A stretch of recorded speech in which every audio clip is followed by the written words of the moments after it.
you screening phone calls? I thought you were the only show. Because I got fed up. I couldn't take them more. First of all, even with the screening, today I had John. I said, John, screen some phone calls for me, because every time I go to the phones, I got 50 guys in a row going, hello, Howard. That's why. But you're selling out. You're like Yeah, so I'm selling out. So F you.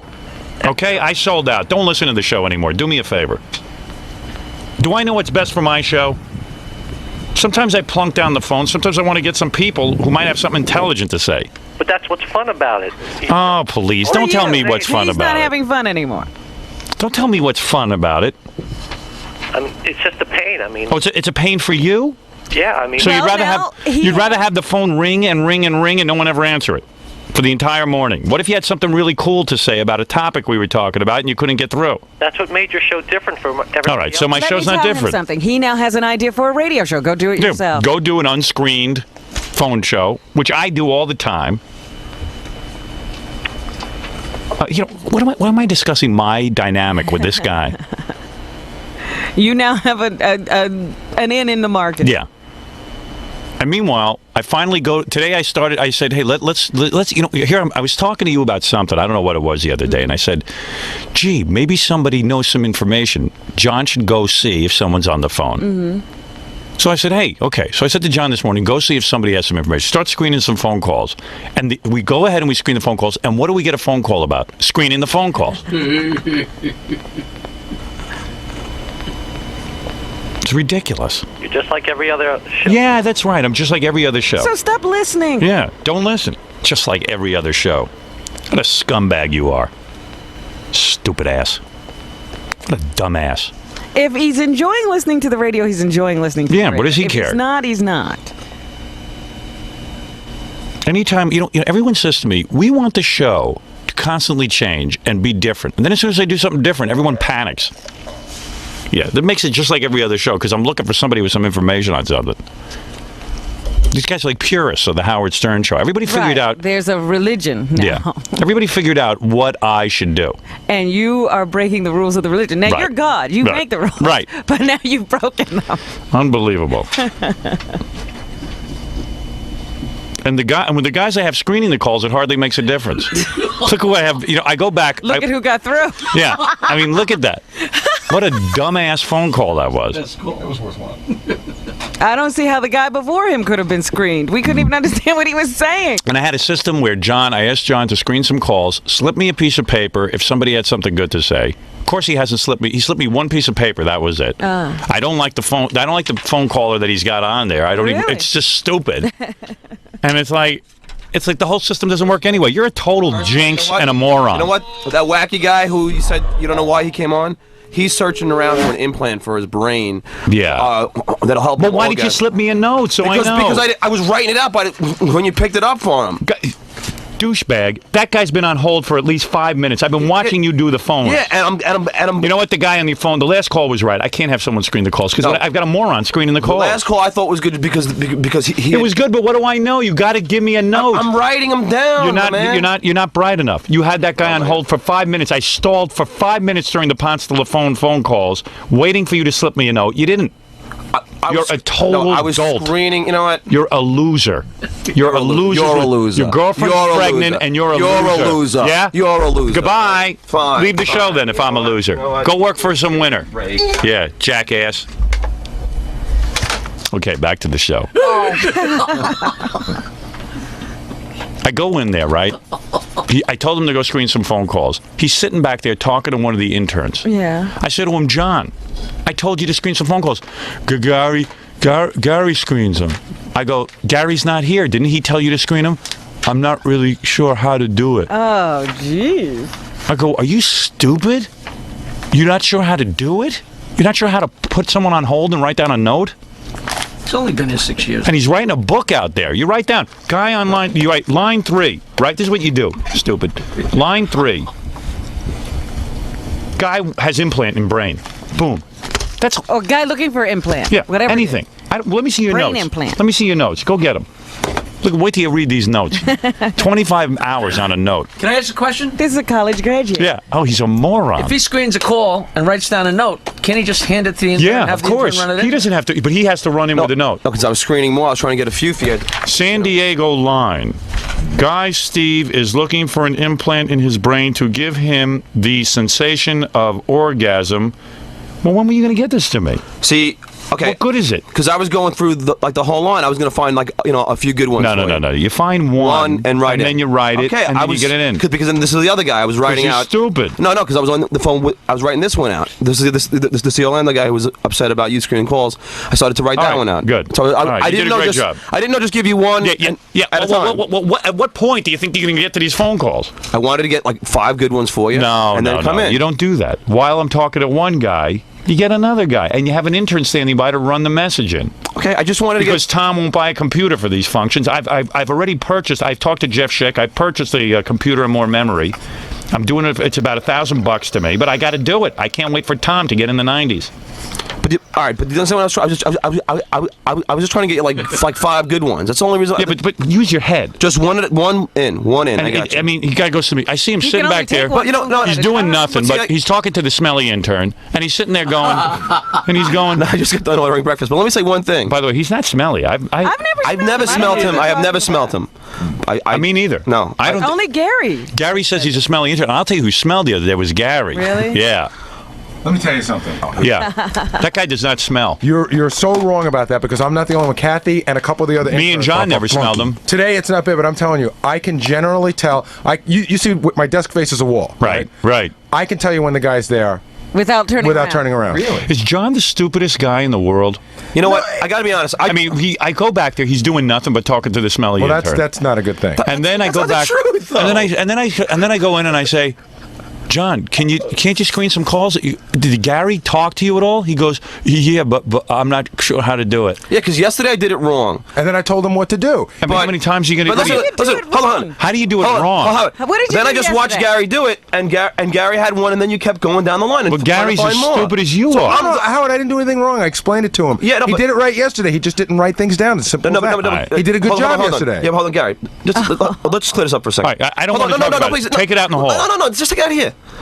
What? Let me just explain it here. No. Gary, when I was just watching you, you'd find a good one, then you'd keep going down the line, correct? Yeah. That's what I was doing. No, John. So, both of you need your head examined. but I'm going by how I'm being taught. Wait, So- no, Let me what, tell you what something. Howard told me. What just I'm so you know, saying is- Howard said he walked in and you weren't screening at all. No, you this wasn't. No, Howard, this is the different Was I subject. wrong? You were talking to smelly intern. No, Gary, he's yelling at me because he's mad that I got one call, but I didn't run in after one. But I was looking for more. I wasn't going to come in with one. I wanted to come in No, with the just two. come in with one, I and you don't. understand And that. let the smelly intern bring in the note.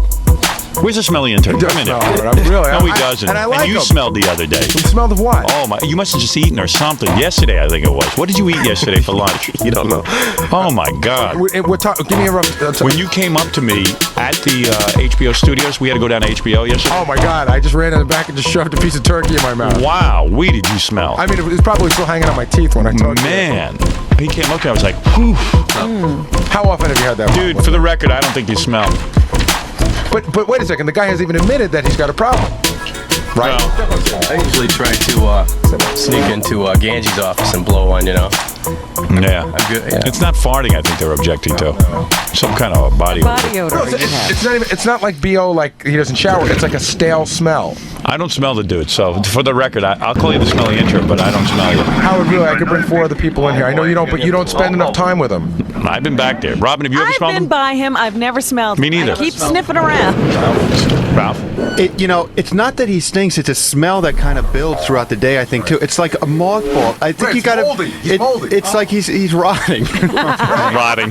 Well, look who smells them though. The two smelliest people. Yeah, right. That's true. Ralph smells so bad. You don't smell. You don't smell. I've never smelled them. I swear to God. I mean, Ralph's the guy. My agent had to call over to the corner and ask him to brush his teeth, and that's really embarrassing. We were going over to the tape the Gary Shandling show to film that thing, and I was bringing Ralph to doll me up, and Don just said, Ralph, I got to be honest with you.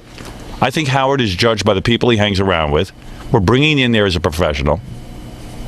You look retarded, and you smell horribly. Did you brush your teeth this morning?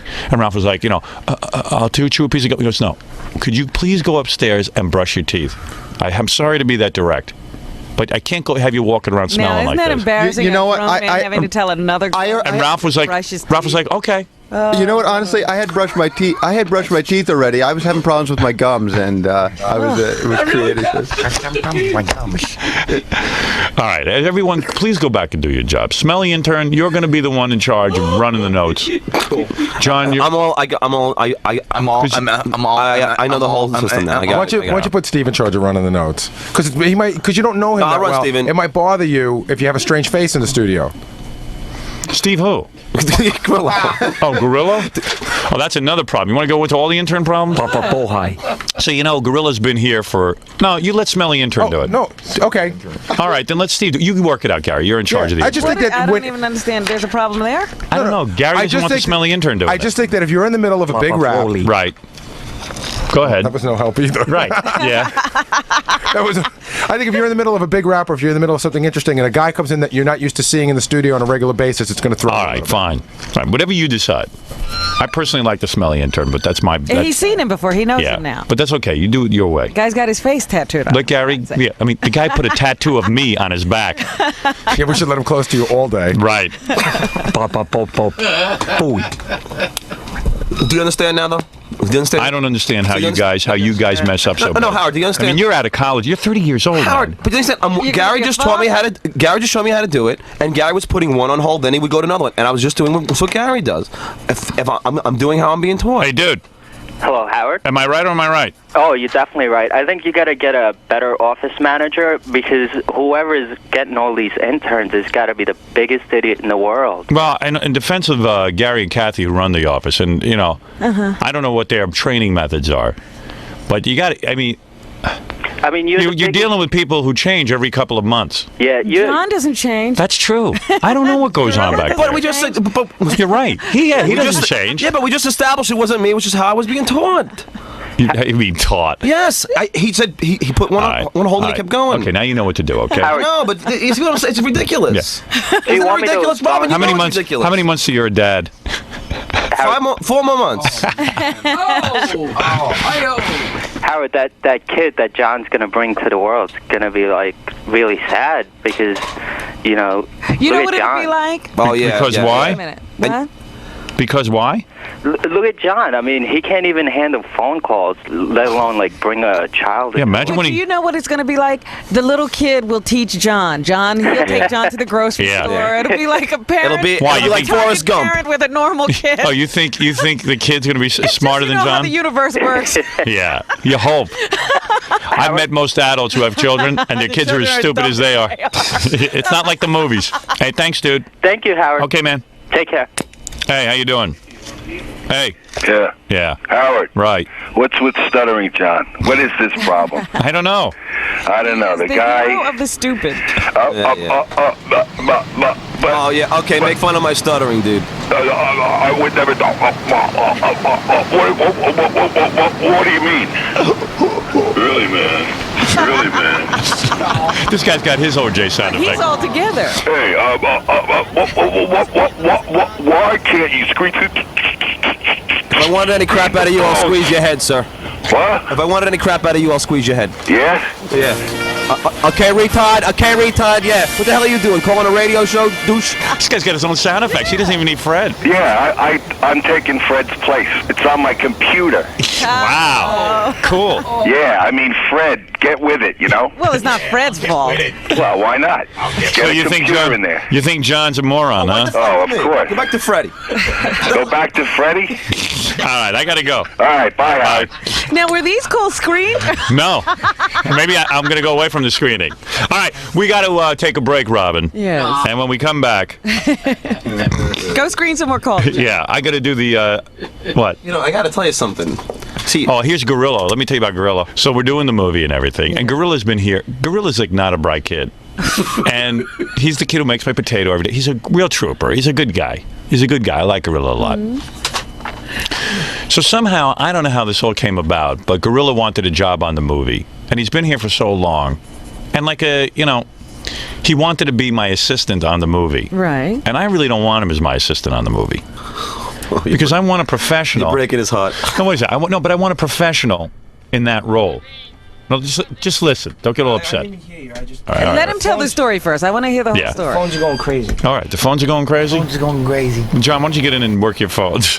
Your job is calling. Okay, I might be able to participate in this, but All right, very good. All right, listen to me. So, I'm excited about the movie, and I realize that I'm surrounded by professionals in the movie. I can't tell you how impressed I am with Betty Thomas, the director. What a brain on this woman. How she takes a script, and we were on the phone yesterday. Fascinating. I'm learning. I'm getting an education. Ivan Reitman, brilliant. On the phone with him yesterday, made a couple of pointed statements, made a lot of sense and all that. Okay, so great, right? So I'm getting very excited about this movie process. Like maybe I'll meet a lot of professional stuff. And then I realized, because of the tight schedule, doing the radio show in the morning and filming in the afternoon, that perhaps there are people who really know how to keep you... Expedite that whole situation. Yeah. And I like Gorilla and everything, but I don't know that he's qualified to do that. You know what I mean? Maybe he is. Maybe there is nothing to it, but maybe there's some. So I was anxious to work with the professional. But at the same point, I want the Gorilla to get a job over there. So I went over and I said, look, I got my man here. He's been working for me for a couple of years for free. What do you got? Got anything that he can handle? They said, yeah, production assistant. He can handle that because it's for morons. You go around and It's like a runner. It's a runner. So I said, good. Get him one of those jobs because he'll be good at that. The guy's got energy. What he lacks, okay, yeah. If he lacks anything, he'll make up for it with his energy. Am I right? He'll hustle twice as hard. Man, he could pull down like $400 to $600 a week or something. Something decent. That's some nice bucks. No, definitely. Nice hunk of change. Absolutely. So then I heard they liked him and everything. He went for his interview. You didn't wear a suit, did you? No, I wore like a nice shirt with a blazer Did you? and a pair of black pants and shoes. You look like Jerry Mahoney. So anyway, he goes over, gets his interview. Then I hear back from him. He says to me in the hall the other day. He says they really liked me. It looks like it's gonna be really good. And Gary tells me, yeah, they really like Gorilla. And what they're thinking is he'll be like your liaison, getting things together and all that. And then when he's not doing stuff for you, he'll do stuff on the production. I went, oh, fuck. I said, no. I got to go over there and straighten them out. I don't want you near me. I want you. Well, if you don't want me near me, then that's no. fine. I want you working on the movie. Yeah, but I thought they said, what do you want to do? What can you do for us? So I said, well, what can I do for you? I said, I've been working for this guy for 4 years. I said, I know him. I know his moods. I know what he's like. When to stay away from him. When to do things for him. No, you don't. Well, I do. You're just the only one willing to do it. But like I said, I happen to know him. I've only been there for 4 years. Yeah. I said, if there's anything that he needs or whatever, I said, yeah, I need a guy to hold my balls with a spoon. Okay, how's that? Can you do that? I'll do that. I'll do that. You want a silver spoon or a stainless I'll steel do that. You need a teaspoon, right? Teaspoon is right. No. But what is your job going to be over there? Did they define it? It would be production assistant. All right, But they said that the fact that I'm here with you in the morning, Yeah. and that they may need something that if something changes in the morning before you come over, they need someone here that would be able to help you out. Tell 'em- you friggin' get me so crazy. I can't even talk straight when I look at Hey, Grill, tell get Howard. me so crazy I can't even look straight when I All right, so in other words, you're not going to be, once I get to the set, you're not going to be the guy. you. They said that for the most part I'll be working with the PAs and stuff like that. I said, Oh. but if there's anything that you need While I'm here. while you're here, Oh, and fine, all right, and okay. also while you're on the set, if there's something that I said, I'm sure he needs a personal assistant. I said, I don't know the set or anything like that. I said, No, I don't need a personal assistant from you. whatever. them to take Obviously, care you of that. don't want me to do it, so that's fine. No, I want you to be a production assistant. I know, but you obviously don't want me near you, so then. No, I don't. It's not that I don't want you near me. You're going to be near me if you're a production assistant. Yeah. But I don't want you to be the guy, the personal guy to me. I want to see what they come up with. You understand that, right, Robin? Well, I told you if you sent his name over, he was going to wind up your personal assistant. Well, you want Look at what's a happening. liaison to Grillo. Yeah. Yeah, you want somebody between you and Grill. Yeah, I need a. See, the whole budget will be on liaison. People getting you away from Grill. Yeah, right. No, I like you. I want you around. I wouldn't have recommended you for the job. You're good. You understand? Thank you. It's just that I want to see, you understand? Yeah. All right. Howard, you should let Grillo tell him his pitch. It was pretty funny. Tell him that pitch that you made What are you talking about how you didn't know about radio, and then you. Oh no! I said I don't know. I don't have any movie experience. So going into an interview without experience is That sounds like a pretty good rap. I don't know anything. No, I said I didn't go in there and say that. I'm explaining to you. What did you say? I said I didn't know anything about radio. I said I worked in radio and I learned. I said I didn't know anything about theater. I Still don't know anything about radio. whatever. I said, but I was trying to tell them. I said, I mean, I adapt well to the surroundings when when I get in there. I said, I mean, I know it now. I said, give me a couple of days, I'll know the set in and out. I'm like a bland. I adapt to my surroundings. What am I supposed to say? They look at my resume, they see nothing with movies on it. So I just want to, No, I told them you didn't have any movie experience. They knew that. I know, but I'm going into an interview that I have to pitch myself to. Right. So I have to explain myself. I have to explain myself to myself first. I have to pitch myself too. Listen, I know nothing. Self, do you have movie experience? No. Well, I was in Blockbuster once. All right, so you said you're a quick learner. Yeah, that's what I was so trying you to lied. express. All right, Exactly. Good. All right, good. Okay, just want to straighten that out. Don't worry, you'll get the job. You sure? I don't know. I feel kind of weird now. No. Don't feel weird. I don't. I want you as a production assistant, a real movie job, not sitting and getting me potatoes. Come on, Howard. I got no hair. My life stinks. I need a pick me up. My life's pretty good. Come on. Right. No, go ahead. Don't worry about it. You're safe. You're in. I'm sure they like you. I heard they like you. More baked potatoes and film stock. So if something goes wrong and they need a change, they're going to call Gorilla. All right. if let's say you're on the air here, and then there's something there, then I could come to you here. What would be one example of what he means? I don't know. Give me an example of when that's going to happen. I have no idea what he I don't know what he means. So let's say something's going on there, and then you need something here. Let's see. Let's say in the scene that day, Betty wants you eating a baked potato. I say, now do you want a real baked potato he was eating during the day, so maybe it would help his scene in the movie, or what, should we take a thing from the movie so we can rehearse with the potato during the show? You see? There's no possible solution. The guy's been here for how many years? All he does is make my baked potato. 4 years? Yeah. Did you see what? Yesterday? I'd never noticed it before. He came in and he handed you the potato and went, Like he'd done something? Yeah, no, he was relieved because he was afraid that I was going to yell at him because my potato wasn't here on time. and he said it every day. He goes, "It's so much pressure." You have every microwave in the building tied up with your potato. I know. When it becomes potato time, Yeah. all the microwaves are singing. I don't know what's going on. You know what must happen, Robin? What? I told Steve I want my potato because his big job is getting the potato. Go to break, man. Have you done anything besides ever get me a potato? Of course I have. What? I don't even understand what you pitched them. You said if they're having a problem over there, What do you mean?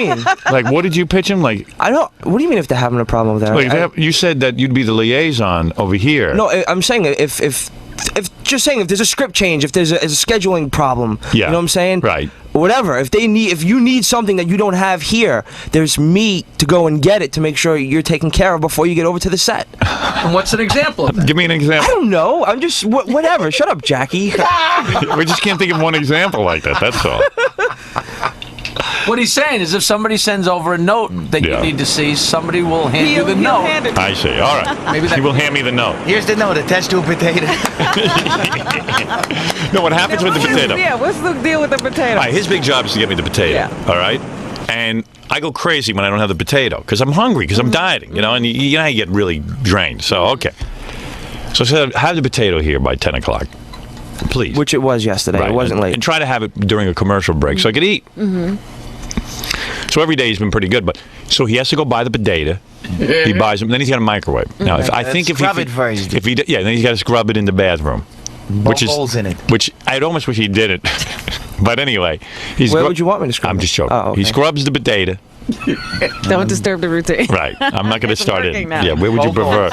He scrubs the potato, but sometimes I think if he forgets, if it gets a little late, rather than put both potatoes in the same microwave, which takes forever, Right. he then has to scurry around and look for a second microwave. No, that's not true at all. I've never No? done that. Oh. Ever. The reason why I've been using Robin's microwave is because the one in the back is broken, and Well, it buy a does- new one. I Make it happen. I thought Why- that was taken when were you care of. gonna I tell me? did. I told you, and I told Gary, and nothing ever happened. There's no carousel Because in they're that telling me microwave in the they're back. telling me it is broke. That it say isn't it's broken. not. There's no broken. carousel. It doesn't spin around. You don't I'm need it to spin around. Mine at That's home why. doesn't spin around. That's why your potatoes have been uncooked. Howard. They've been a lot better since I've been using Robin's Right. microwave. We've had that microwave for 8 years. Right. Never had a carousel. No, what? We've had- We've not had that microwave for 8 years. we've had it for maybe 3 years, and the carousel was thrown out. The microwave before. Steve, that I you're have to thinking bow about to was Steve on broken. this. He is the expert of the You know, microwave and the Yeah, potato. who looks really more than I got to tell you, Right. Howard, it's been a long time since I cooked them, and technology's gone a long way. Yeah. But what's the story? Is What about the carousel? the microwave is working, right? That's been determined. But there's no carousel. The carousel was thrown out, and Wait it's a pretty minute, much is that- useless if you're going to Listen, cook something in there. I bake potatoes in a microwave at home that doesn't have a carousel. Put them on for 20 minutes. Right. After 10, you flip them around, and then you put them on another 10. Right. Wait a That's minute, the let same me thing a ask you carousel question, does. though. Right. Is the carousel just a plate that Right. goes Yeah. on there and spins around? Can we just buy a You plate? can get another one. Why of don't you them. buy a plate? See, this is why you don't think. What do you mean? I don't think the whole thing was there's a No. Listen to me. no. It's You just know you're not no, thinking. No, You're I'm gonna go tell you buy a something. whole new I'm gonna tell microwave. you something. There's a piece underneath the plate Yeah. that spins the plate So go around. buy that. Where? You have to get another Go to a microwave. store. They don't just sell those How do things. you know that? Because it's a specific model for a specific So type call of the They company. sell little things that spin around. Of course they do. Did you go look? You know what? They No, even have he didn't. potato Little wind up, makers right? Little wind up things that you can put twist. in there that'll twist themselves. You set See, them like a clock. That's why I can't have you be the guy. Does it play You got to be a music? can-do guy. You're right away like, that's it, I'm defeated. No, that's not at all. I could go buy a blade. It's not defeated. I'm using Robin's microwave. Yeah, so didn't- I don't get to use my microwave. Right, that's not right. Ooh. And she has to cook up a data. The ashtrays in my car are full. I got a zealot. I fixed it. I use Robin. See how you don't think? I do. I don't. How long are you going to use Robbins? At some point, she's going to need her microwave. You know, it's not. It's, Mr. Potato Head. All right, Mr. Potato Head, go ahead. So much pressure. I wish I had thought of that. Here's your potato. Just ask me for some money and go buy a plate. What happened to the carousel? Where's the Garizelle? I need the Garizelle for the potatoes. I'm just. Pressure. You got to make sure that the potatoes don't have too many eyes in them. It just No, seemed that- today, with Robin's permission, you can use hers, but get a Garizelle. All right? Carousel. The rest of the day, you work on the carousel. What is it, Ralph? They make these carousel things that you can put in. Right. You don't have to have the original one. You can get one that Yeah, of course. winds up or Of something. course. And just stick it in there. It's new technology to me. All right, go ahead. Get out of here. Jeez. Very stupid. What do I get him today? Native, Idaho, or red potatoes? All right, let's take a break. Yeah, let's take a break. All right. Yeah, let's take a break. I was gonna. What, you going to pile on? Yeah, but it's not necessary. I said, my God, it takes 50 microwaves to cook one potato. You want to pile in here? Dude. Gorilla, Yeah. good morning. How you doing? Where's Gorilla? Hey, Gorilla, come here. This guy wants to pile on you. Oh, no. Hey, this guy wants to yell at you. I don't want to yell at him. What are you going to say? Well, basically, I'd like to say that I realize why you don't really want him on the movie. Why? Well, I have a company, and Yeah. I realize that you're only really as good as the people surrounding you. That's right. You are so great in radio that you overshadow or overshine the stupidness. Right. But in the movie, you're Right. afraid that may not happen. You want the best, That's right. and he maybe is not No, the best. he'll be fine as a production assistant. Right. All right, Does thank that make you. sense? Yes, thank you. Does Gorilla want to say anything? Yeah, don't rain on my potato. You bastard. Thank you. Thank you, Hal. You'll do fine. Don't worry. You don't have. They'll tell you what to do over there. That's the kind of job you need. I have no problem. Right. Okay. I'll learn and I'll make you proud. How's that? All right. Thank you. By the time the last day rolls around, I'll get it right. I'll learn everything there. Ivan, where can I get a Garizelle? Excuse me, Ivan. I know you have a busy schedule, but I gotta know. Ivan, where do you get the potatoes around here? Is that a wind-up or does it have batteries in it? Now, the batteries might be dangerous because it could explode in the oven. Excuse me, Mr. Ryman. He'll be bringing you potatoes in the middle of a scene. I was going to say, he's going to get the potatoes from somewhere around the set. He's Right. not going to have to come back here to the stores here because those are the ones. Where are you going to get the potatoes from? You get the potatoes out there, or I are you wouldn't going even over have here? to worry about that. They have that stuff catered. Oh, do they? So they Yeah. don't need All right. There's no need. In other words, you're needless. yeah. Bring You're that useless. potato. You're not needed. You need a union grill. But I All need right. to select the best potato. All right, thanks. Don't worry about it. We're just goofing on you. You're a bright guy. Go ahead. Can I stay here until you go to break so I make sure? We're going to take a break, and we'll be back right after these words. Hey, why don't you show me what's wrong with the microwave? There's nothing to show. It doesn't have a turn to it. Nothing. What's your philosophy behind screening a good phoner? Well, for the last 8 years, I've done it on these phones. And we get plenty of calls I put through on these phones. I never did on these phones. That's why I was a little nervous about it. I didn't know you only have to find one and then go. I thought you have to find a few. When you called Howard a loser, yeah. When you called Howard a loser, I thought that was pretty bold. You know what, Scott? I'll tell you the truth, and it's just that he was relentless. You know, he started calling me an idiot and a loser, and it's at some point, you know, you gotta like well, at least this time, and and you've known me for a while. I don't usually ever talk back, but yeah, I was like surprised. I was just really angry. I'm like, you know, listen, Gary taught me how to do something, and if Gary taught me the wrong way, it's not my fault. Right. And he's yelling at me for something that he knows nothing about. You know, it was because Gary had showed me, and it was like, hey, listen, you know, fuck you. You know what I mean? When you called him a loser, like Howard didn't. I mean, Howard didn't really like carry on about that you were calling him a loser. Do you think that? Well, yeah, he fired me, told me to leave.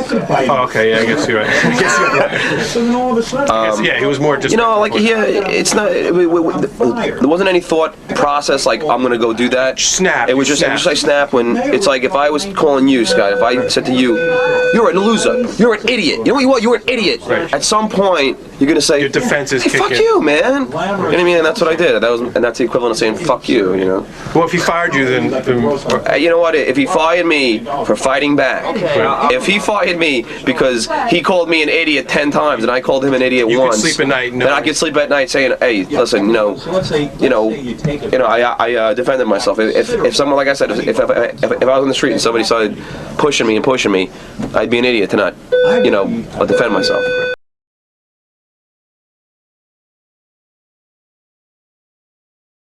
Louise is stopping by, who I've always haven't I tried to get her on the show for like years? Yeah, I thought we couldn't get her on the show. I don't know why. I thought she was really resentful of Gilligan's Island. Yeah, she's reclusive. And she didn't want to be seen by anybody. Yeah. And so we could never find her, but now she's out, huh? Yeah, she wrote a little book. It's like it's a weird book, man. Isn't it a children's book? Well, yes and no. I read it. I was reading about it. Well, I read it ago, yeah. And it's weird because it's not. At first, I thought this is like a little children's book. I'm not even going to look at this thing. And I started to read it. It's actual sort of little writing she did as a young kid. Her mom and dad sent her off. Yeah, apparently they she couldn't was live with her, like abandoned or something. And it's the saddest thing I ever read. I mean, I'm not kidding. I almost started crying. Wow. I don't even, like, I wanted to sit here and tell her how I used to masturbate to her image. And now you can't? Yeah, I'm kind of like, wow. I'm kind of sad for her. So I don't know. I don't know what kind of interview it'll be. I might get all weepy. All I know is that now she works with kids, right? Yeah. I think she's still a hot piece of ass, too. Oh, yeah. The pictures I've seen, she looks good. Yeah. Well, you know, they get But airbrush. she doesn't go near Bob Denver or any of those other Gilligan's Island people, does she? No, because we try when we had our Channel 9 television show, we tried to hook those guys up. She wasn't hooking. No. she doesn't do any Gilligan's Island fairs or shows. None of the... Haven't they done reunions on Without TV her. and so forth? Yeah. And They had to substitute Gilligan. I mean, Ginger. Yeah. Yeah, and for God's sakes, I mean... How could you do Gilligan without Ginger? Exactly. can't be done. It can't be done. It can't be done. It can't be done. So it's, you know, I'm Well, I'm excited. going to say I never watched them because she wasn't there. That's good. Thank you. I don't. For some reason, I've always wanted to talk to her, and now I've got her. So. Well, it was like they were the two perfect girls. Yeah. Well. For that show, you couldn't imagine anybody else doing it. She was the perfect girl for it. Well, Marianne was a great contrast because you know she was just the average girl. I could have lived without Marianne. And here was a bombshell. All right. Well, anyway, we'll talk to her today. That'll be fun. So Tina, why don't you tell me what brings you down here today? Well, I'm going to talk to Howard. I know. I mean, are you a big fan of Howard's? I mean, what? My new best friend. New best friend? We wear our hair the same way. You may have noticed. Hairstyles. Yeah. Very similar. So, and we're kindred spirits. What do you mean? Well, he was verbally abused, you know, as a child, and I was abandoned. So there you go. That's what my book is about. You know, that we have to empower children and take better care of them and make them strong. So you have some sort of bond with Howard? Yeah, we have a bond. His, I guess, semi-abusive childhood. Yeah, right. Any advice for him on that? Well, he seems to have worked his way out of it, as have I. You know, we're strong. We're individuals, and we have guts. Yeah. Yeah. Do you, do you ever listen to Howard's radio show or anything like that? Did you ever hear him talk about you in the past? Not really. No. He was talking about you a little bit this morning, saying how he's always wanted to have you on, and he tried to have you on a couple times, and I guess you didn't want to come on. It wasn't the right moment. I've really never liked interviews and stuff like that, for the business. But this is like something different. This is personal and something that I really want to share with everybody out there because I feel it can be helpful. So it sort of freed me to, want to talk. And you want to talk to Howard? Absolutely. Yeah, because I know that he understands, having seen the film. Oh, really? His film, yeah. Mm-hmm. Oh, great. Oh, sure. That scene was pivotal. That scene with his dad, oh my God. Brought back flashbacks? Oh, I mean, no, not for me, but it just gave me insight, All right, so you'll be going on after these commercial breaks, okay? I hope so. Okay, so just hang tight. I've been up since 4. Just for this? Exactly. Really? Yeah. Why so early? Nervous? No, I just went to bed early and just, No, I'm excited. I'm not nervous. Oh, good. Good. What's to be nervous about? Nothing to be nervous about. He's a pussycat. Right, exactly. All right, we'll see you in a couple minutes, okay? Thanks. I swear to God, as a young man, as a young pencil neck geek, I was so in love with Tina Louise, and I know I'm not the only one. I know every guy was. Yeah, you were in a group, a large group. I was so in love. Wow, I was so in love. It's really weird to meet you. Hi, Tina. How you doing? Take a seat. She's very tall. I never dreamed that she'd be this tall. She's tall like me. She must like her men tall, I assure you. Sitting next to that doll? You're sitting next to the love doll. Don't get intimidated. The real doll. The real doll. Excuse me, the real doll. And her name is Celine. Her name is Celine Cohn, by the way. The woman you're sitting next to. Oh, okay. Yeah. Believe it or not, I had sex with that thing, and I'm not proud of it. You don't have to tell everything. Yeah, all right. I guess I have to open up. You don't have to tell everything. This is not a therapy session. So every guy in the world tells you how they were in love with you when you were on Gilligan's Island, right? I mean, they all go through that whole spiel when they meet you. Is it boring to hear that? I write about this in my book. That I think I wrote about it in Private Parts. I don't even remember which book I wrote about it in. Okay, I think it was Private Parts. But I just remember laying on my dad's bed. Do you know why? This is Private Parts. Okay, let me tell you to your face. Push that down. I can't see your face. That's the idea. I want to see you. You don't want to see my face. Yeah, I want to see you. Really? Yeah. And by the way, I got to tell you something. Your book that you have is the saddest thing I ever read in my life. Well, I feel like we're kindred spirits, you and I, because when I saw your film and I saw that scene with your dad when you were little, it just it went right. We are kindred there. spirits. You ever hear my dad? You ever hear the tape of my dad yelling at me? Because that's verbal abuse. And so verbal abuse and abandonment. What could be worse? Yeah. Hey, wait a second. Here you go. See, then we'll bond. Let's listen to tapes of my dad yelling at me, and then we'll get back to me masturbating. Hold on a second. Oh, jeez. Hello, Howard. I'd like to ask you a question. How do you feel about religious services and why children should attend them? Oh, Charlotte. Well, you see, let's say, if you want to be religious, So I'm about age. I think you should. What go age to am I? 6, 7, and 6 or 7. Also, and this is recorded. But my dad had a recording studio. Let's say you wanted to go up and read, you'd have to. Hey, you can tell I'm real nervous because I know if I screw up, I'm going to get yelled at. You learn something there. You learn the Jewish Okay, history, well, it gets good in a second. and that's all. Ellen, my sister. How do you feel about the new Roosevelt football team? Do you feel that it is a benefit, educational-wise, or does it give the children that attend these games a feeling of belonging? I'd like to have your opinion. Well, I think that the Roosevelt football team is just wonderful. My and sister, I think when people she go, goes they now really for a get while. thrills out of We'll get to the good stuff in a minute. It'll build. It's a build-up. You got to see the whole We'll bond in a minute. game being played, and they won 4 games, as I recall. And I think the people are just thrilled with the whole idea. Okay. Now, thank you very much. One other question. Do you feel that the United States should remain in the United Nations as a member of the United Nations? Howard? Yes, I really do. Is there any special reason why you feel that they should? Well, there should be peace in all the countries, and we wouldn't want any war, because we don't want the Japs anymore. I told you not to be stupid, you moron. Ellen, I would like to ask the same question of you. Do you feel that the United States should remain in the UN? Yes, because I think it's very You can't kid around with my dad. and has been doing a lot of good for the country. And the world. Yes. Let me ask you another question. Now, Howard, I don't want any foolish answers from you, otherwise don't answer.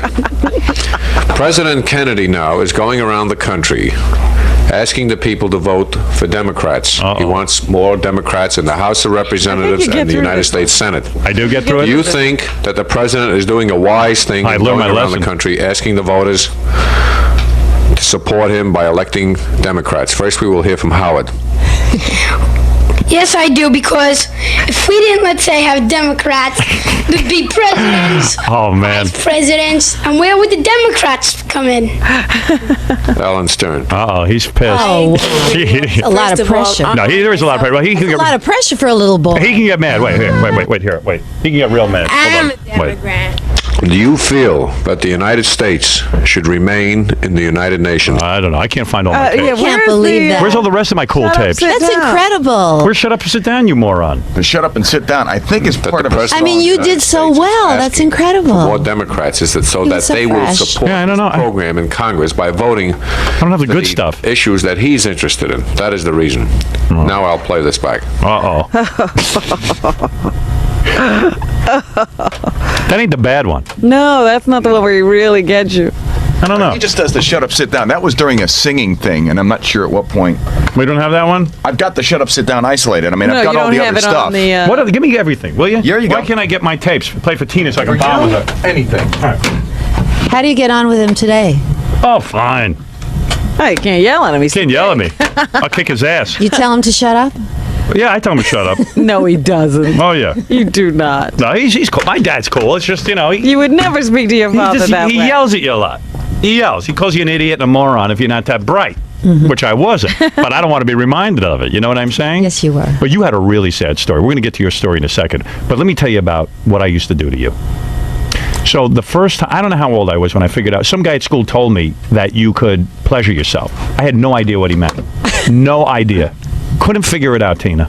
This is how stupid he was. I was so dumb. So my parents went out. My parents had a little tiny black and white television in their bedroom, which I was never allowed to watch. I could only watch downstairs with my sister. But my sister was gone, my parents were gone. And this kid had told me all about pleasuring yourself. I lay down on the bed and I waited for Gilligan's Island. Because, like, to me, you were like everything. I mean, if you could have you, then life would be perfect. And here I am. Yeah, and here you are. So I'm going to have sex with you in about 2 minutes. But anyway, so so I'm sitting there and I'm watching the thing, and I'd wait for scenes for you to come on. But the problem with your scenes were they'd be on, and then I'd start getting worked up, and then you'd be gone. So I'd wait through the whole show, and I write about this in my book. I was so stupid that I just peed all over my dad's bed Howard, what am I going to do with you? because I couldn't figure it out. And that is a true story. Well, just say thank you. Yeah, I mean, thank you for giving me that pleasure. But you're always weird about the Gilligan's Island stuff, right? You don't even like talking about it. No, I it's It bummed you out. No. I had a good time when I was doing Yeah, but it wrecked your It's acting just that career. I don't want to, You don't want to be go on known and only on. for that? Well, I'm not. I mean, because I've done so many other jobs Right. after it went off the air. I worked consistently, but I'm so used to it being brought up now. You had the that saddest story. It doesn't really matter because now at this point I feel I have so many friends out there, and I've written something that's really important to me, and that it's not just about my story, but it's about what's happening out there, and all the teenagers that are having kids that shouldn't be, that should be in school and they should be studying and Check this out. getting their act together. So I got your book, Tina Louise book. It's called The Memoir. It's this little skinny book. Mm-hmm. And I'm looking at this thing. It's in my mail the other day, and I know you were coming in, so I said, I better take a look at this thing, right? Because I never read books. Because I'm too stupid, right? My father told me that. His father convinced him. Right. So anyway, I'm looking through the book, and I go, this is a kid's book. What is this, Well, a kid's that's what book? I thought it was. Yeah, because it's real. I mean, No, it'd take you it's- 20 minutes to read the thing. No, it's written in the voice of a child. Right. So I start reading the Because thing. I tried to really explore what I really felt at that time, because I knew as an adult I went through so many different emotions with the same people. So I figure it's like a choo-choo train story or something, I start to read this thing. 1 page in, I'm crying. Oh, my. Like a baby. Really? I felt so damn sad for you. You wrote it really. I mean, it's really good. I thought that this was actually journal notes that you wrote when you were a kid. Well, what happened was I was visiting a couple of prisons doing research. And prisons? Yeah, prisons. Yeah, I was doing research for a film that I was working on. And I was just so moved by and upset by the experience of talking to the women that were in there. The guys in prison? You didn't see any guys in prison, did you? No. They'll jump right on top of you. No. Right. You went to women. Yeah. And I just, when I came out, I just really started reflecting. After all, when this kind of stuff happens to you, basically it's a shadow and it's just an irritation, a constant irritation that you sort of carry around with you. Right. And I just thought I would really try to explore this. Yeah, well, check it out. I mean, so listen to this. Listen to this story. Okay. So I'm reading the thing, and it's like, your parents are real young. What was your mom, 18 when she had you? Yeah. Mm-hmm. Mom was real young. Dad was like, they were what, married 2 years? Yeah. He was a young guy too. Yeah. Right? Mm-hmm. They have Tina. The mom and dad split up. Mm-hmm. The mom decides, I can't take care of a kid. I got to go out and live my life. They pack Tina off to some crummy school. Like, she can't live with her mom and dad. And the whole book, it starts out right away. I wish I could be with my mom. I wish I could be with my mother. And she's in this, what is it, Ardsley? Uh-huh. What is that, up in Westchester? Ardsley on the Hudson. boarding school? She's at the boarding school, and she's like this little kid, and you feel like, man, she's all alone. Her mom doesn't even come and visit her. The woman who's her teacher or running the place, she finally gets a doll from her mother. They take the doll away. The doll's got to go live with the other dolls up. You can't have your own doll. So saddest goddamn. I'm going. You know what? I can't even get sexually worked up now over you. You ruined it for me. You've got a real skin doll here, and I got mine taken away. Yeah, I mean, it was you had the saddest goddamn life. And actually, I lived with other people before I even got there. And your mom wouldn't even come visit you. I mean, once in a while. They visited, but it's like, that's why I called it Sunday, because that's when somebody was supposed to come visit, and it was just like, it seemed like very rare. The things that stand out are the things that hurt. Yeah. And you just don't forget those things. Well, you must have been in therapy for 100 years. No. Really? No, I did. I got into it actually when I joined, when I was working with Lee Strasberg before I became a member of the studio, because what I realized was I couldn't do the work. I mean, you can have secrets from, your fellow actors, the audience, but you can't have secrets from yourself. I wanted to cradle you. So I had to explore my secrets, and that's when I really sort of became friendly with Mom and really Dad had gone down. Mom and Dad wouldn't come visit her. And wait till you read it. It's written from the viewpoint of a little kid. It's really touching. I'm not kidding you. And I'm heartless, and I was touched. I feel no emotion. Thank you very much. Yeah, really. It's pretty damn good. Thank It's you. real good. Thank you. real good. And I've written 2 bestsellers, so I know. So, and then, so you went off and you decided, like when you got out of your dad finally comes and takes you away and everything. So, and you're growing up. I mean, you must have been some knockout growing up. I mean, were you winning beauty pageants and everything? I was 8 years old when he came and got me, and that was my first family. And he had a little baby, and I lived with him for 3 years. And then my mother had gotten her act together. By then I was 11, and she decided to take me. Really? So now I was ripped out of the first home that I, Man, it's they weird. did every wrong thing. But what's real sad, how old were you when you went to that boarding school? Oh, then I was like 6, 7, and 8. Yeah, because you read this and you go, can you imagine being a 6? Like, I got kids. I got young daughters. Home. I can't imagine Not at have a 6 home. them going off by themselves. Surrounded by strangers. And like strangers giving you a bath. And strangers like just being nasty and rude to you, And smacking never you. having any real kid time, it sounds like, because you're in this school environment all the time. Oh, That's man. why. That's why. I'm a volunteer teacher, Howard. Yeah, I read that. In the public school, I go twice a week, and I love reading to the children. Well, you're a good person. I'm a total scumbag. You're really nice. You're really nice. I heard you were nice. I really love it. Yeah, I heard you were all serious. I love it because nobody ever read to me. I loved so much reading to my own daughter, Caprice. Yeah, Caprice. Caprice. Like the car? No. That's a wild name, Caprice. Like funny and humorous. You are a child of the 60s. Caprice. Where the hell did that come from? I named her after this incredible woman. She was the wife of this first screenwriter that I worked with. Caprice, my dad always bought a Caprice Chevrolet. That was his car. That was his big thing. Come on, I bought a new Caprice. And it always had to be a Caprice. I said, Dad, can't you get a Buick? Shut up. I didn't ask you. I named her after Cappy Jordan, Phil Jordan's wife, and she was just a fabulous woman. She played the piano, and I looked. So were you all screwed up with guys and everything? Like, were you having a hard time with men and like all that as a result of your childhood? I bet you must have had some whacked out relationships, huh? All women who get like thrown into like. Oh, guys do it too. Don't say guys don't. No, but women really have a hard time, right? The guys who come in here crying on our shoulders, they've had whacked out experiences. All right, I'm just telling you. I'm grateful for everyone that I've known, really. You haven't known me, you wouldn't be so grateful. I would say that my family, you know, for most of my life, before I had Caprice, were my friends. Right. You know, and I treasured and valued all of the people. Caprice isn't in show business, is she? No, she's in the music industry. Oh, yeah? What, has she got a band? No, she's involved in television, music, and preparing her own company. Oh, and she also is a burgeoning screenwriter. Oh, is that right? Mm-hmm. Oh, vey, huh? Mm-hmm. She's graduated NYU and oh, is that right? Smart girl, beautiful girl. No kidding. Mm-hmm. So then you were growing up and you go to this orphanage or whatever the hell you want to call it. They call it boarding school. It's an orphanage. Right, might as well be. Yeah, it's a real crummy place. It sounds like a real dive. And then you it's horrible there for you. Your father finally comes. Right. Gee, what a prince. Finally comes and takes you to live with him. After he, gets everything straightened out. Yeah, great guy. No, well, he didn't have custody. He couldn't. Is this guy still alive? He just passed, actually. He did? September 1st. And actually, the last 4 years of his life, I got incredibly close with him. And I got my daddy back. And I sat with him on Father's Day, and he read the manuscript. But it is easy to be a dad now. Especially to Tina Louise. Yeah, to Tina Louise, who's famous. You know what I mean? Oh, don't make me cry. Why don't you be a dad when the kid's 4?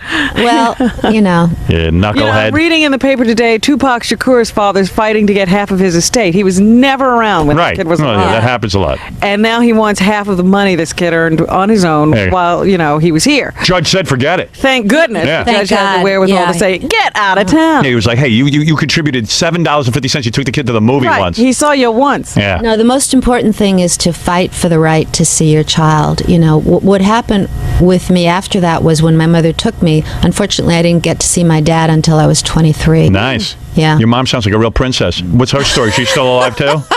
Your mom sounds like she's really well thought out. God, genetics are an incredible thing. No, but you have to understand that there's a reason for all of this. There is? My mother's mother died when she was 3 years old. So what? No excuse, sorry. Yeah, what do you mean? She couldn't figure out that you should see your dad once in a while? Parents are pricks. They just can't figure it. Yes. Unenlightened. Pricks. Tina, will you agree with me that parents are pricks? What I say is that if you are a parent, Yes. if you do bring a child into the world, there's nothing you can give them that's more important than your love, your time, your attention. Let me tell you, Tina. It's not money. You can't say to somebody, well, my child is going to have a better life if you stay out of it because this person is more successful and has more money. Right. There's nothing more important than fighting for the right to see your child. So your mom didn't let your dad see you, and your mom and is your mom still alive? Yes, she is. Oh, she is. Do you get along with her still? It's a work in progress. Yeah, that's a no. It's a work in But believe No, me, and that you know means what? she's don't trying. Don't even bother. Get on Like with your you life. try, she's trying. No, listen. My parents were Tina's parents were really screwballs. I'm sorry, I'm going to say it. They're screwballs. I got really close to my dad before he passed. All right, whatever. You love him, I don't. Well, I have don't. to say that Yeah. this is usually what happens. You're a victim of it, and so is Tina. Right. People start to rationalize and justify the behavior of people who've hurt them. They do. Because they love them so much. Wow, you've been in therapy a lot, Robin. Robin used to go 5 days a week, so she really knows how to speak speak the lingo. But so anyway, all right. So you're working on the thing with your mother. So you start to grow up. Now, obviously, you were stunning. I'm talking about you had to be the most beautiful child on the block. Am I correct? I wouldn't say that. But were guys coming on to you? Like, what age do you start to develop? Are you like an early developer? I'd say 17. 17. Are you winning beauty pageants or something? Or I think I was in a beauty pageant once. Really? Yeah. Who put you in that? Your mom? I can't even remember. Come on. You don't remember being I a came beauty? in third. Really? You? Yeah. Impossible. Yeah, it's pretty chubby. Oh, no way. Really? And But I was on the stage when I was 18, Howard. Oh, is that right? Yeah. All right. So you start to do this acting stuff. Did you graduate high school? I graduated high school. I went to Miami U for 6 months. Party school. That's what I said. I said, because I was not even in college. Kind of a late bloomer, and I said, Right. I want to be an actress, and I want to go, and I just want to do that all day long. I don't want to stay here. Yeah. If you want to major in blowing up helium balloons, you go to Miami University. So I then joined the neighborhood playhouse. Right. And I worked there Major in keg parties at Miami. Thank you. So you say, hey, I want to be an actress because you're so damn good looking. You go, I might as well be an actress, right? No, I don't know. No, actually, I think I'd been doing a little bit of it. I did it in high school all my life. And were guys coming on to you like crazy? I mean, were they constantly men in your life trying to get in your pants? I would say I had my share of that. Right. That was rather uncomfortable. It was, yeah. Because, I mean, you're a young girl, and you're probably immature because, I had some uncomfortable situations. You did? Yeah. What do you mean, older guys? Yeah, people make, like if you reject somebody that's much older than you, they can make you feel that you're pretty... working with. Yeah, and you don't have the answers when you're young. You start to get into, like, plays and stuff, and all the leading men are trying to come on to you, and they're like, hey, man, what's the matter? Don't you want to have sex with me? And all blah, blah, blah. Like, you're expected to have sex with them, right? Well. And then maybe they make your life a little harder in the work situation? Yeah. So were you forced into having sex with some of these guys, do you feel? No. I'm just saying it's just an attitude. It's a vibe, Do you feel that you did have sex with certain people that you were pressured into it? No. You did not? Mm-mm. You were able to withstand the pressure? Oh, yeah. Did you think you lost work because of that? A lot of things happened to me very quickly, very well. Mm-hmm. I mean, I had my first film in the Venice Film Festival, my very first film. I think I was 21. All right, that's pretty good. Yeah. So, things... Who was in that film? That was Aldo Ray and Robert Ryan, Buddy Hackett. Buddy Hackett trying to get in your pants, I bet? Oh, God, no. No? We're good friends. What about Aldo Ray? Aldo I loved. You did? He was great. So those guys were pretty good to you? He was great. No kidding. Yeah. God. So then, so when did you have your kid? Were you real young? No, I was the right age, Howard. You were. That's what I say to everybody. Don't have kids when you're a teenager. Right. Just be mature, grow up, have a life. Did you have a bunch of marriages, or you knew not to get married? No. You didn't? No. When were you with your first guy? Like, when did you start dating? Marriage was something I really tried to avoid because I really, if I did that, I wanted it to last, and I saw that, my mother had several, and this is not something that I really wanted to be a part of. Right. But I always thought you got it on like the professor. I did it once. What, the professor? No, I got married once. Oh, you did? And the best thing was having my daughter. Oh, really? Yeah. And then you broke up with the guy? Because he was probably marrying the woman from Gilligan's Island and not the... We were together for, engaged for one, together the whole thing for 5. Oh, really? Mm-hmm. Oh, that ain't good. What, he cheat? Yeah. Was he cheating or were you cheating? No. Something went on there, I'm telling you right now. No, I think it was very difficult for him to deal with the ginger being thing? married to an actress. Really? And the constant thing of working opposite these different leading men. I think that was really troubling. What do you think? Does Gilligan call you all the time to be part of those... that radio show? Those radio show? No, he knows to leave you alone. No. He knows he won't do it. You have a problem with him, don't you? Who, Gilligan? Yeah. I have no problem, with him. With Gilligan? He just has a vivid imagination. Yeah, he wrote in his book that he heard Tina having sex with somebody Professor? next door in the dressing room. Yeah. And you're saying you never had sex with Professor? Listen, I was married by the second year. Professor was a good-looking guy, don't get me wrong. And how could you have sex, so to speak, or make love? You got a 1-hour lunch break. It would take me 45 minutes to get that gown off. I mean, really. So you Give me a break. And what about the makeup, So when Bob Denver... I am a professional. When Bob Denver says you were having sex during the taping of the Gilligan's Island show, he's fabricating. I mean, I may have been laughing. Right. And, and it could have been laughing at the script, for heaven's sakes. Yeah. This ridiculous script that was in front of me. You were like, I went to Lee Strasberg for this? Yeah, I just became a member of the Actors Studio for this. I mean, give me a break. Of course you get hysterical. Why do you think you did Gilligan's Island? Because here you were on a roll acting, you were doing all these good parts. Well, because the thing was that when I started working with Lee, his wife Paula said to me, please stop working just for 3 months. And I got so turned on doing the work that it turned into like a year, maybe a year and a half. I can't remember. I just really loved doing the work, and I loved living in New York. Mm-hmm. And so I think the first job I got was a show with Carol Burnett, right? A Broadway show, right? And then I got this call, and from Ethel Wynett at CBS, and she said, "We've got this show. It's going to go on the air. It's going to replace the Defenders." I thought, wow, the Defenders. They're taking off the Defenders. I can't believe this. Right. Saturday night, 8:30, and you have this pivotal part. Do you think you could play a Lucille Ball, Marilyn Monroe type of part? I said, yeah. And I had this friend who was a businessman, very successful. He said, look, you've stopped working for a while. This just do it. You'll do it for 6 months. Be fun. Over and out. Right, and it sounds cool. A woman marooned on an island. Jeez, I mean, it could be like Lucia swept Ball, away.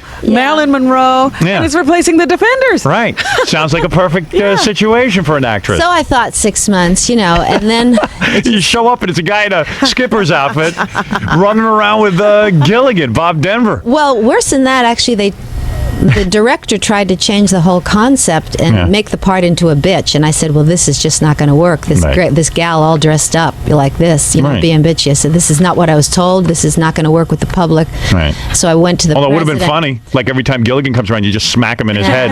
You know what I mean? I went to Jim Aubrey. I said, look, I want to quit. I want out. This is not going to work. Right.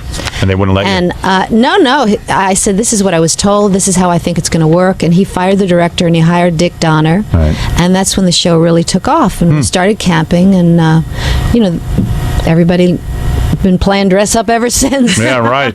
Yeah, I know. That is kind of weird, huh? And you spent your whole life trying to get people to forget that that's who you were. I don't really, No? Howard, I've always gotten on with my life. I follow my instincts in my heart, and I just do what I want to do, and I don't let anything really drive me crazy. Yeah. I mean, I think life has a series of passages, Right. and I'm still going through mine. I'm not You're stuck. I'm stuck in the anal stage, I believe. Let me take a couple of calls. People want to speak to you. The new book is out. It is called Tina Louise, a memoir. It's really touching. Sunday. You think people should read this to their kids? I don't know, man. It's kind of heavy. I would say I want parents to buy it and share it with their teenagers from the 7th grade on up as a means of communication, because basically parents do not communicate with their kids. They don't answer their questions from the earliest age. You got to answer your child's questions so that when they do get in trouble, when they are teenagers, the child will go to the parent. They won't be having babies in toilets, closets, and in garbage cans. Yeah, that's true. This is really, I'm telling you, you'll like this book. You know what? It took, what do we say? It takes 20 minutes to read the whole thing. Seriously, half hour. I'm not kidding. It's like this little book. Great half-hour read. And I'll tell you one thing. Great Christmas Check this present. out. I got up to this part. I'm in 10 minutes. I'm sitting down in my office. I go, I can't read this anymore because I'm sobbing. So I'm going, I can't read this anymore. You're a mess. So then I put it down. I go, oh, what the hell? I got to find out what happens here. I got to see what goes on. I mean, I'm reading this thing. My mommy came up to see me today. Ouch. I was so glad to see her. She hugged me and kissed me. My mommy looked just like a fairy princess. I wish I could be with her always. My mommy brought me my surprise. It's a big doll as big as a real baby. My mommy says it's called a real skin doll. She sure feels real. Her skin is so soft. I love how she feels. She's the prettiest doll I ever saw. She's going to be my new friend. I'm going to sleep with her always and take good care of her. My mommy went home tonight and I miss her. I took my new real skin baby to sleep with me, and mean old Mrs. Taylor took her away from me. She said all the dolls have to be in the playhouse on the hill. She said I could see her in the morning. I cried all night. I wanted to take care of my little baby so much. This is the worst place in the world. Oh man, I started crying. I was just like, oh man. And then I went, hey, calm yourself down. She grows up to be a piece of ass and probably rips everybody a new a-hole. But it was sad, man. That's sad crap, right, Robin? Oh, yeah, that's bad. I mean, when I'm reading it, it's not so sad because I don't do it justice. Yeah, you don't have that I wasn't trained by Lee Strasberg. dramatic effect. But it's sad, man. It'd take you 20 minutes and you'll just go into a weird place after you read it. It's good. You wrote it really. Thank you. Nice job. Thank you. This is James. Hi, Howard. Yeah, dude. Hi, how are you? All right.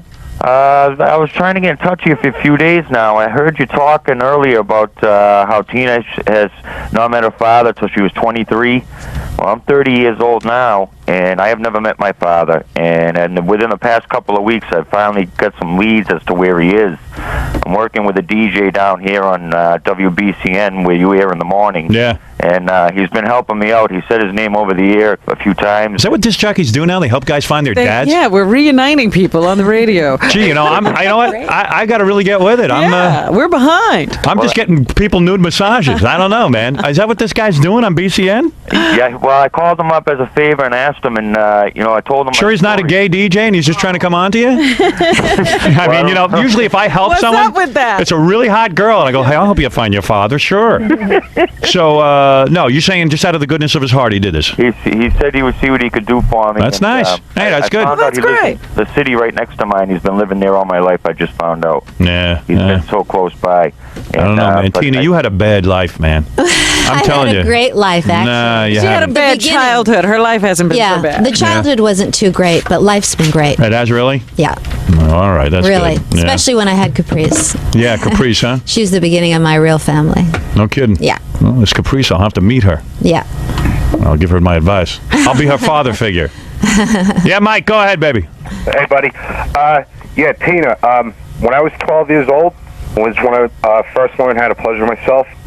And didn't we hear this story? Here's another guy who pleasured himself. Yeah. That embarrasses you, Tina? Really not interested. Really? You're kidding me. I think that's such a compliment. Hey, Howard. You you're really not interested in that, huh? No. Yeah, I don't know why guys always think that's such a compliment. I mean, if some woman came up to me and said, I used to pleasure I got a letter from a fan letter from a No. girl. If he told me after everything you've said that he was going to go out and buy Sunday, that would that would make you that happy? would pleasure me. Oh, that would pleasure you. Well, you gave him pleasure is all he's saying. You know why I like that? Like a girl wrote me a letter the other day, and she said, Howard, I think you're a cute guy. And I said, wow. That's not. That's I pleasured different. myself. Hold it. different. I didn't get That's done. different. She says, I got over 183 pictures of you on my wall, and I pleasure myself to you. Yeah. I'm reading that. I Well, go, a guy might like that. I was like, whoa. Isn't that Women nice? are different. Well, some things are private, Howard. Really? Private. Oh, gee, I wish I knew that. Is there anything private in my life?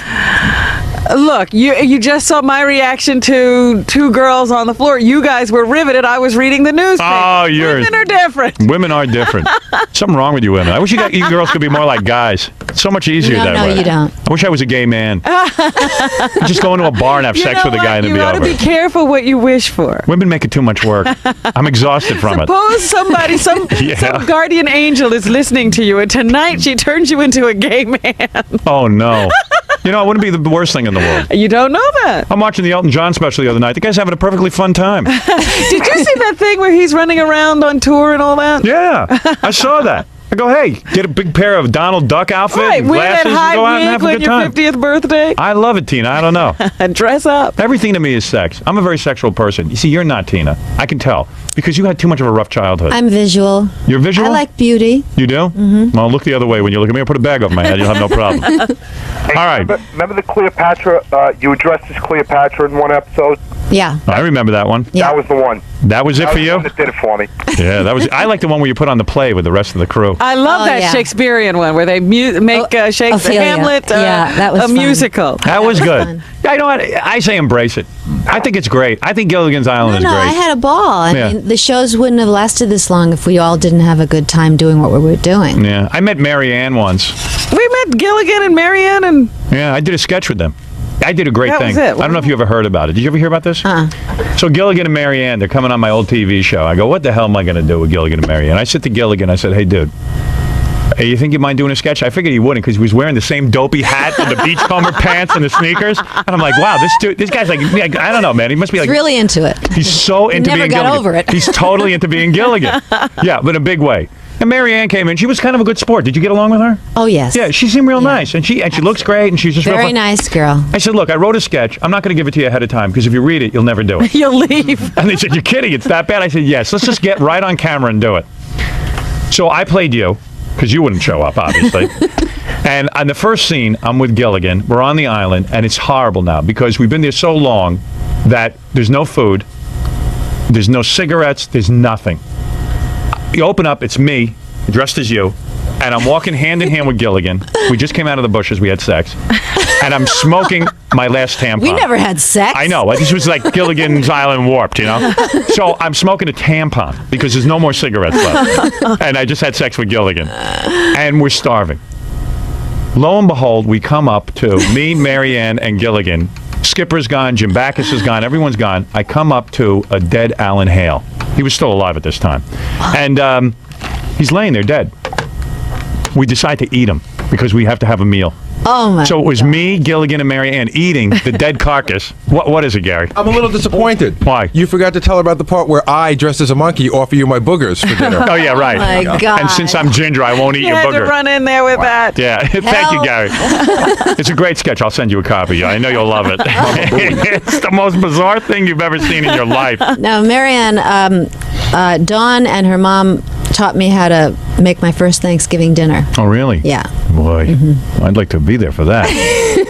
And you, who else was on that show? Jim Backus? Jim, I love. You did love him? Jimmy was great. Yeah, he was Oh a real my talented God. guy. He was Mr. Magoo. very talented and Lovey? very funny. What about Lovey? Was she a bitch? I had a feeling she was a bitch. She was funny. Was she really? Yeah. Yeah? She was funny. No kidding. And I had tea with her after the show, had gone off the air. I remember one day, and she said she was so sorry she never had a child. That was one thing. Yeah, I bet. She was really sorry. But Jimmy was great. He had a psychiatrist, Dr. Enlow, Yeah. and he forever was coming in and telling me stories about what happened in the session, and we were really very close. He it's was all so great. He silly, was isn't so it? Can you imagine? funny. You figure Jim Backus has gotten over it what's by his now. problem? Yeah, what's his problem? Oh no, he had a great psychiatrist. Did he really? He had a ton of problems? That's funny. Like a ton of problems. Oh, Lovey. And Professor was a good-looking guy. I could see why Professor people was thought. very nice. Yeah, I could see why people would think you got it on with him. You two made kind of a smashing couple. There always seemed to be some chemistry there. Yeah, there always seemed. What was Professor's last name? They never. We did a joke. We said Professor's last name was Feces. Professor Feces. And people now think that's true. That's gotten down. But did the Professor ever have a name on that show? All I know is Russell Johnson. Right, that's it, huh? And but you were not a lover of his. You want to refute the Gilligan's Island No book. sex on Gilligan. What? No Yeah. sex on Gilligan's Island. No sex No, whatsoever. no. Oh, if I'd I been don't there, you even would think I have. ever kissed anybody there. Not even some of the guys who played the natives on the island or anything. Every once in a while. Alan Hale, we had a great day with him. Caprice and I. We had a Thanksgiving. We were in New York one year, and we went to the parade, and we had hot chocolate with him. He was a real sweetheart. Yeah. He died, right? Yeah. Yes. What did he die? Anything embarrassing? Oh, I think he had a heart attack or something. As long as it was in Yeah. private. Worst thing is to be on a show and have a heart attack. Right. Yeah. On stage. On stage, that would be really bad. I would kill myself out of embarrassment. All right. Anyway, listen, Tina Louise, it's very nice to meet you. Thank you. It's nice to meet you. You physically attracted to me at all?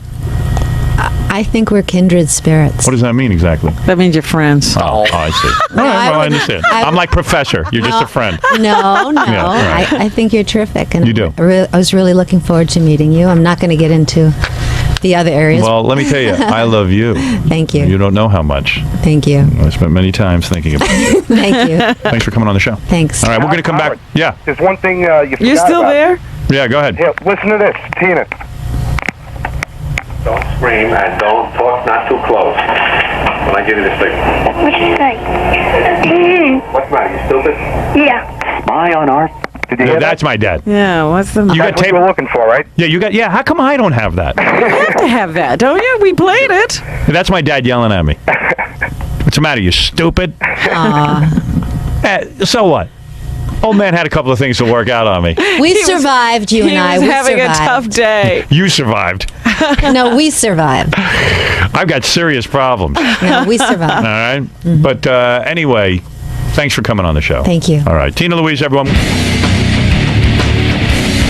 My question was, I just wanted to get your reaction. I know you did the show. You were saying that you were a kindred spirit with Howard, and listening to some of those tapes of his father yell at him. What were you thinking? The truth is that I knew before I came here that he and I were, really kindred spirits, and that we were really going to get along, and we did, and I just knew it was going to be special. And you had a good It's going time to be a with us. little bit, different than the usual thing. I knew he was going to get my book. I felt that.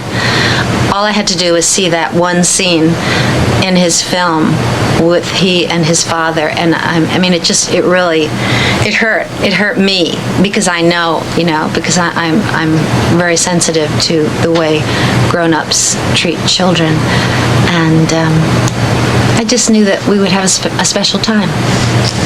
And I enjoyed it.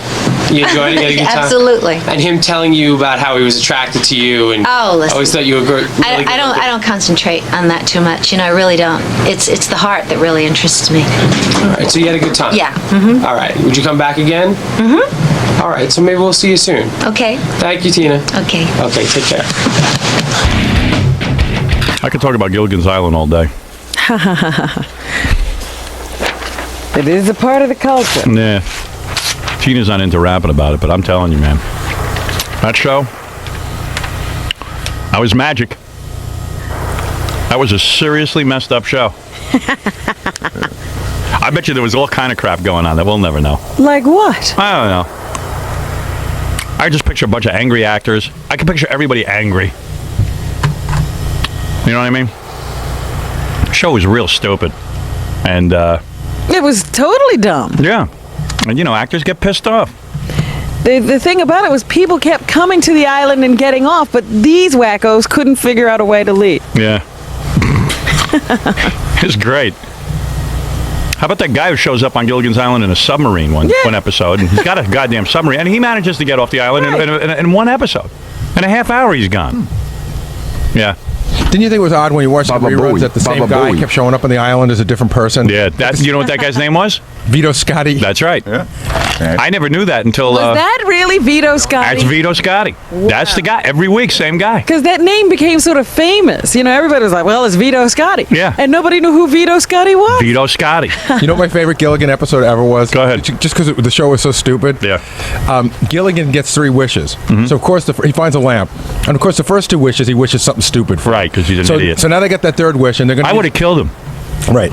They're going to use the wish to get off the island. So they gather up the whole group, and they go and they stand by the lagoon. Mm-hmm. And they're standing on the edge over there, and Gilligan rubs the lamp, and he goes, I wish we were off the island. And the piece of land breaks off, and they all fall in the water. Right.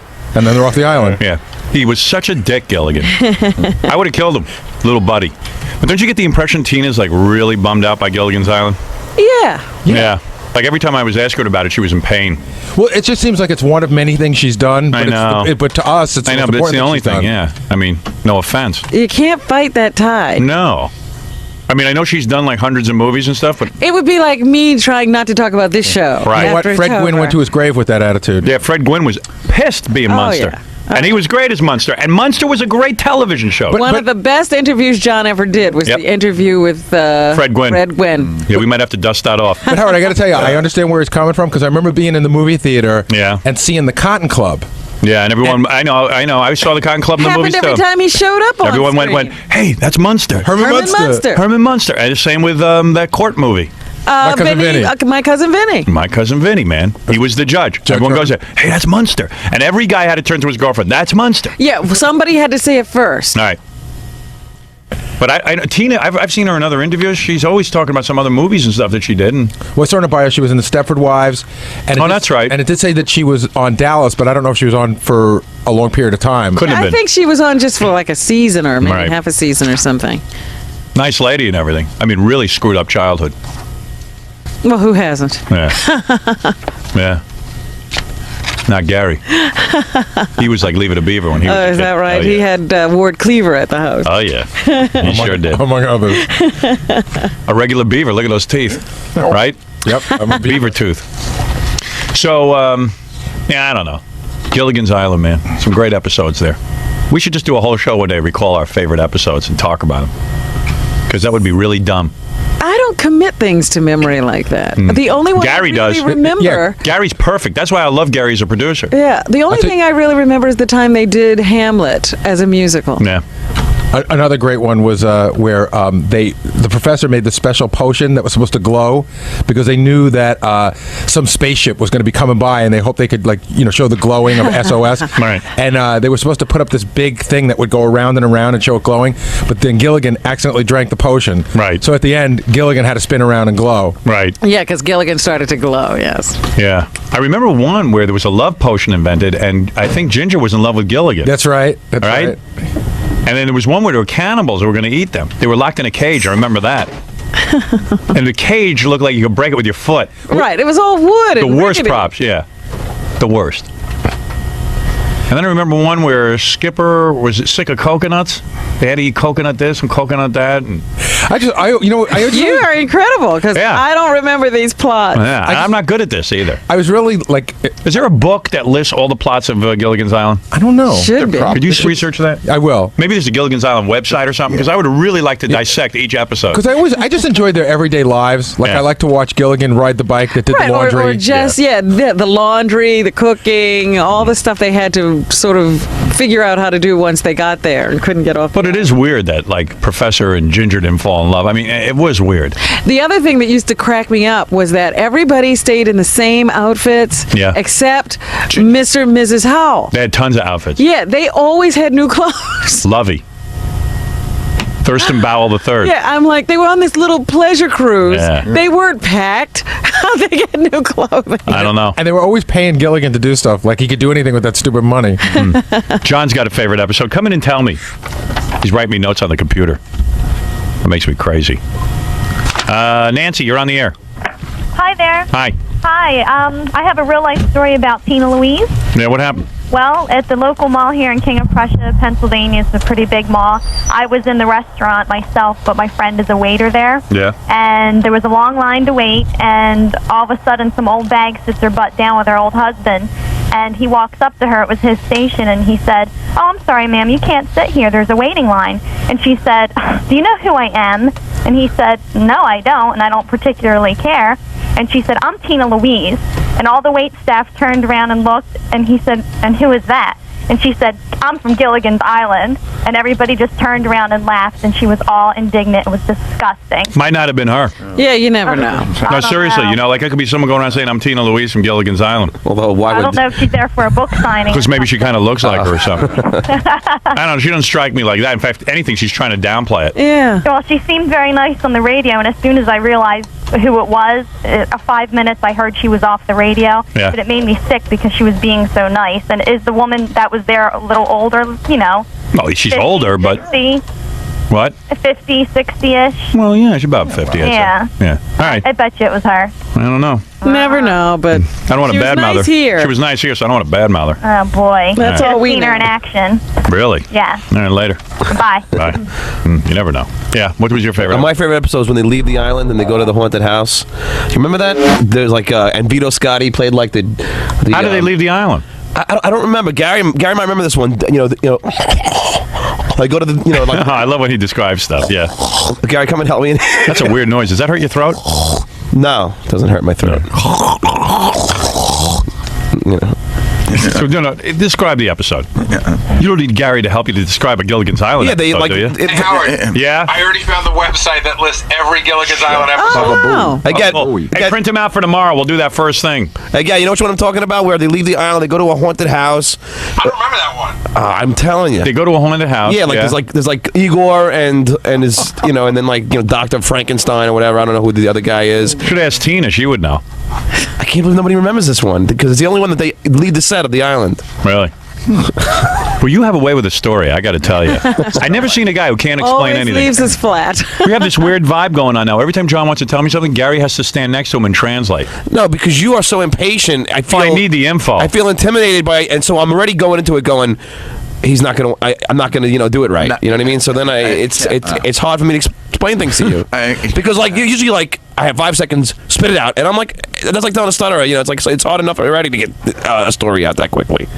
That's not like telling a stutter. It That is, but I'm telling like, a all right, stutter. now I got to try and be concise without stuttering. And All right. All right, so we'll never find out what this Gilligan's Island episode is because you Well, can't maybe we'll explain find it. it No, I just told you what tomorrow when I happened. go They leave the island and they go to a haunted house. Yeah, and they finally get off that stupid island and they go to a haunted house. And it's to like this like haunted house. So how do they wind up back on the island? I don't remember all the details. You mean that's your story? The story. And why did you write me a note? Wait a second. Hold on. I got to take this up with him. Why would you write me a note on the computer? Yeah. I said, how about the one where they leave the island and go to this haunted house? Yeah, so you're going to leave me hanging like that? I thought one of you guys If you would don't remember it, then why are you bringing it up? one of you guys would go, oh, yeah. You're nuts. Maybe I can help a little bit. All right. Because some of the guys remembered. I guess an evil scientist got a hold of them and he was changing them into each other. Remember? Skipper became Ginger, that sort of thing. Do you remember that one? No. See, this is, and you would really like this one. Professor's real name. What? I also have the professor's real name. What is it? Hold on. I'm looking on Professor Feces. Professor Roy Hinckley. All right. I knew it was Hinckley because that was always kind of weird. Hinckley. Professor Roy Hinckley. And Ginger Grant. Yeah. Yeah, so they go to the haunted house and the mad scientist is changing them into each other? Then what happens? I don't know. I didn't see it. All right, forget it. I'm sorry, man. I thought you would remember this one. I mean, if you don't remember, like, there's a lot of bits and pieces I don't remember. I don't bring it up. Well, I thought that was enough of information. All right. But it was a really good one. Sorry. Thanks. This is why you lost your radio show. Oh, here we go. You know, it always. This is John why- had a radio show? This is why I punched into the computer and didn't come in because I didn't want to deal with this. John had a radio show. Yeah. They actually tried out the Stuttering John radio show. And John would get on and go, I remember listening to it. Hey, remember Gilligan's Island? Guy would, That's what was funny. Yeah, I guess. I don't know. Got a little old. It's the only time I left the island. Yeah. and you got to remember the rest. I don't know the end. Anybody remember that? This is, Remember that? This is Stuttering John. WXRK. Thank you. Some show. You're better off without that show, right? Yeah, I think so. I think so too. DJing wasn't for you. It's not an easy thing. No, it really isn't. no. It's not really something that Looks a lot easier. No, it looks a lot easier. Yeah. All right. Good. Thank you. Thank you.